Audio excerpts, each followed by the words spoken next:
बार की बात है। जंगल में बहुत तेज बर्फ की बारिश हो रही थी। चिड़िया के तीनों बच्चे बहुत डरे हुए थे। उनकी माँ खाने की तलाश में घर से बाहर गई थी। बच्चों ने आज पहली बार बर्फ देखी है। उन्हें पता ही नहीं कि बर्फ बारिश के समय क्या करना चाहिए।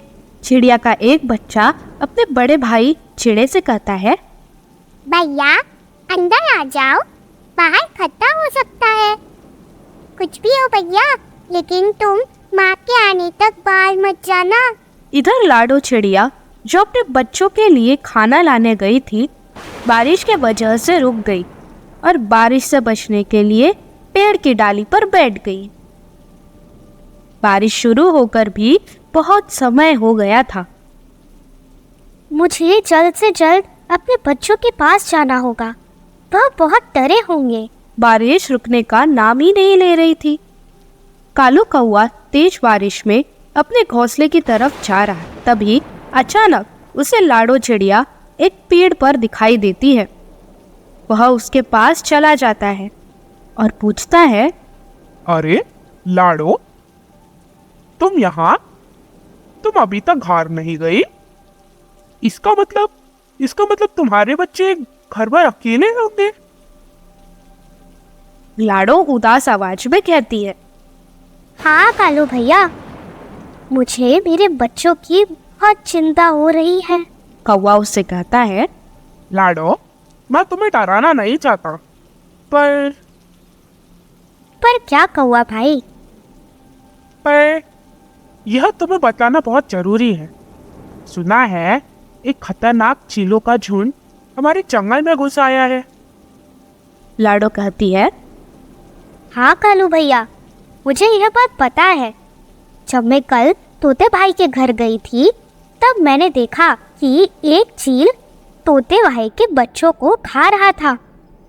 तोता घर पर नहीं था, एक बच्चा जीवित था। मैंने उसे बचाने की ठान ली। तब मैं उस चील के पास चली गई और मैंने उससे कहा, अरे ओ चील, छोड़ इन बच्चों को, नहीं तो तेरा बहुत बुरा हाल होगा। और फिर चील को गुस्सा आ गया और वह मुझसे कहने लगा, अरे ओ चिड़िया, तुम्हारा दिमाग तो ठीक है ना? भाग जाओ यहाँ से। अगर मेरा पेट भरा हुआ नहीं होता तो मैं तुम दोनों को भी खा जाता। ऐसा कहकर चील वहां से उड़ गया। कालू भैया तभी वहां पर तोते भाई आ गए और उसने देखा तो वह बहुत दुखी हो गए, क्योंकि चील उसके 2 बच्चे खा चुका था। मैं उसे कभी नहीं छोड़ूंगा। लाडो समझाती है, अरे भाई, तुम्हारे बच्चों को चील खाया है। अगर मैं इन मौके पर नहीं आती तो वह चील तुम्हारे तीसरे बच्चों को भी खा जाता। तोता लाडो से कहता है, तुम्हारा बहुत बहुत शुक्रिया। मैं तुम्हारा यह आसान जिंदगी भर नहीं भूलूंगा लाडो चिड़िया। पर मैं अब उस चील को नहीं छोड़ूंगा। मैं उसे जान से मार दूंगा। वह मेरे आखिरी बच्चे को भी खाने वाला था। लाडो समझाकर बोली, अरे भाई, जल्दबाजी में गलत कदम मत उठाना। यह सिर्फ तुम्हारे बच्चों का ही नहीं, जंगल के सभी पक्षियों का भी शिकार कर रहा है। उसे हमें झांसे में फंसाना होगा और फिर उसको उसके किए की सजा देनी होगी। बिना सोच विचार किए जल्दबाजी में फैसला लेना गलत है।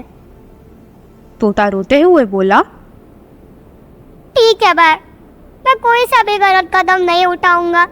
कौवा लाडो से कहता है, तो ये हुआ था, तोते के साथ तो बहुत बुरा हुआ। हम उस चील को तो क्या, बाकी सारे चीलों को भी नहीं छोड़ेंगे। हम उन सबको जंगल से खड़ेड़ देंगे। तुम जल्दी घर जाओ लाडो। लाडो कहती है, हाँ कौवा भैया, बारिश रुके या ना रुके, मुझे कैसे भी करके बच्चों के पास जाना होगा। कौवा कहता है, ठीक है लाडो, मैं चलता हूँ। कालू कौवा वहां से निकल जाता है। बर्फ बहुत तेज पड़ रही थी। खुद की जान की परवाह ना करते हुए लाडो तेज हवा में अपने बच्चों की तरफ निकल पड़ती है। बर्फ की वजह से उसे उड़ने में भी दिक्कत हो रही थी उसके पूरे पंख भीग चुके थे, फिर भी वह रुकने का नाम नहीं ले रही थी। उसे अपने बच्चों के पास जो जाना था।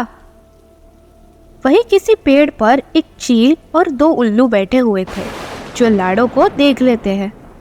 चील कहता है, वो देखो, अपना शिकार खुद चलकर हमारी तरफ आ रहा है। तेज बारिश में इसे खाने में बहुत मजा आएगा। उल्लू कहता है, अरे दोस्तों, मेरे पास तो मिर्च मसाला भी है। उस चिड़िया को खाकर हम तीनों का पूरा पेट भर जाएगा।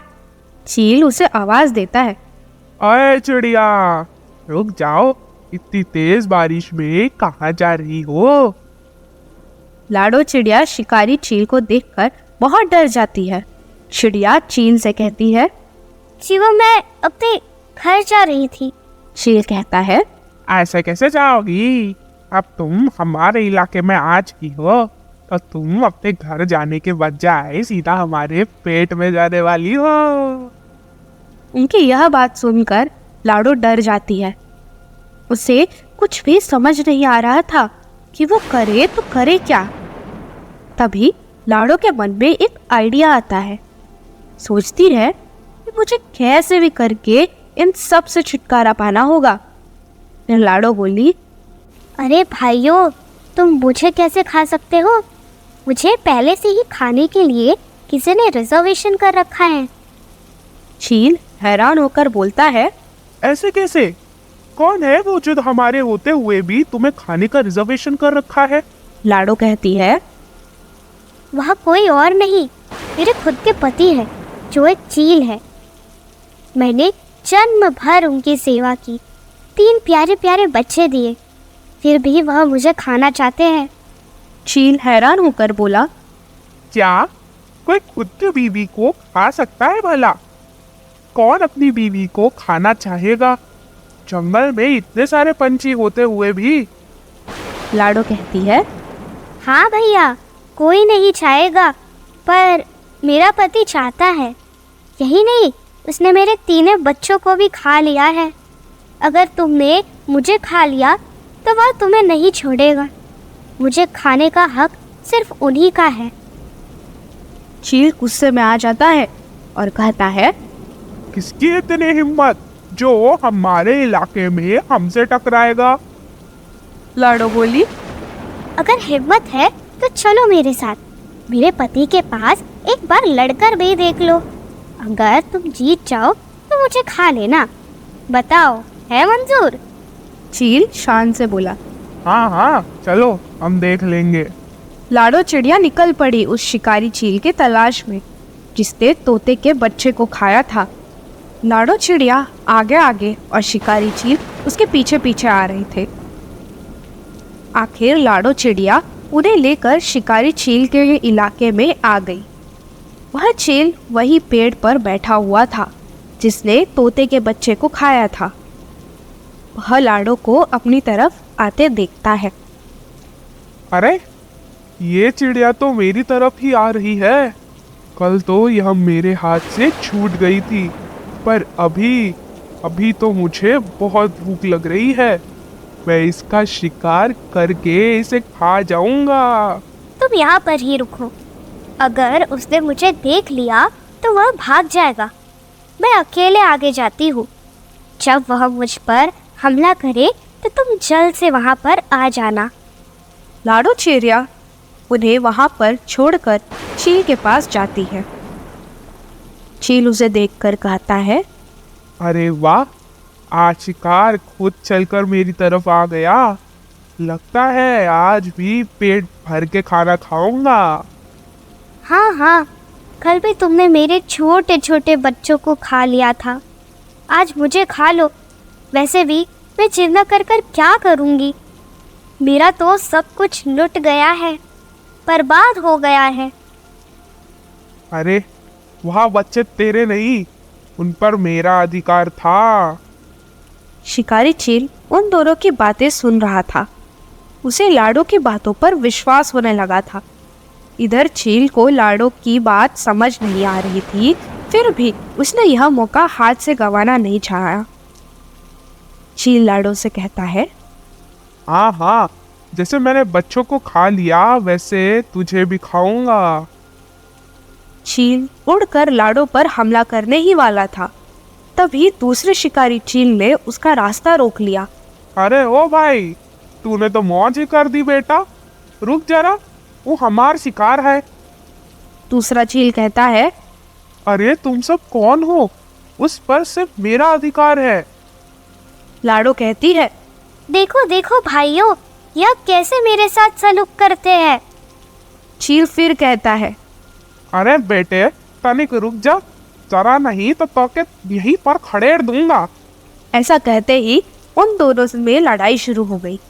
दोनों की लड़ाई देखकर उल्लू वहां से भाग जाता है। दोनों में इतनी तेज लड़ाई हो गई कि दोनों घायल हो गए और जमीन पर जाकर गिर गए। दोनों के शरीर से बहुत ज्यादा खून बह गया था। लाडो दोनों के पास जाकर बोली, क्यों, कैसी रही? मैंने तुम दोनों को उल्लू बनाया। ना ही मैं उनकी बीवी हूँ और ना ही इसने मेरे बच्चों को खाया। मैंने जानबूझकर तुम दोनों में झगड़ा लगवाया ताकि जंगल की बाकी पशु पक्षी सुरक्षित रह सके। अब समझ आया, शक्ति से हमेशा बुद्धि अच्छी होती है। घायल चील कहता है, अरे ओ चिड़िया, तूने यह ठीक नहीं किया। उन दोनों चील में इतनी हाथापाई हो गई थी, उन्हें अपनी जान गंवानी पड़ी। चलो, इनका काम तो तमाम हो गया। अरे बाप रे, इन दोनों के चक्कर में मैं तो अपने बच्चों को ही भूल गई। लाडो चिड़िया उड़ते हुए अपने घोंसले की तरफ चल पड़ी। उसने देखा कि उसके घोंसले में पानी घुस गया था और उसके बच्चे भी नहीं दिखाई दे रहे थे। लाडो घबरा जाती है। अरे अरे बाप रे, मेरे बच्चे कहाँ गए? तभी वहां पर कालू कौवा आ जाता है। कालू बोला, अरे लाडो, तुम रो मत, तुम्हारे बच्चे सही सलामत है। जब मैं मेरे घोंसले की तरफ जा रहा था तो मैंने देखा तुम्हारे घोंसले में पानी भर रहा था और बच्चे भी पानी में डूब रहे थे। मैं बच्चों के वहां से निकला और उनको अपने घोंसले में लेकर चला गया। कालू लाडो को अपने घोंसले की तरफ ले जाता है। वहां तीनों बच्चे माँ का इंतजार कर रहे थे। अपनी माँ को देखकर बच्चे खुश हो जाते हैं और उसे गले लगा लेते हैं। माँ, तुम आ गई?